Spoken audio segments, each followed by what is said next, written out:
Chassis செலுத்துறேன். இவன் ஜன்னல் ஜனநாதன். கடைசியா இவன் கத்தி போற கதிரேசன். இது 100% சைனீஸ் பூனை தாங்க. தாடி மீசெல்லாம் அப்படியே வளர்ந்துருக்கு.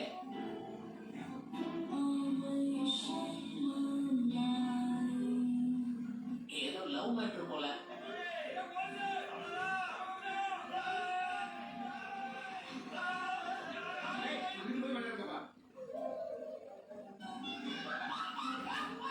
கொரில்லா அந்த குட்டியை வளர்க்கறதுக்குள்ள படுற பாடு இருக்கே.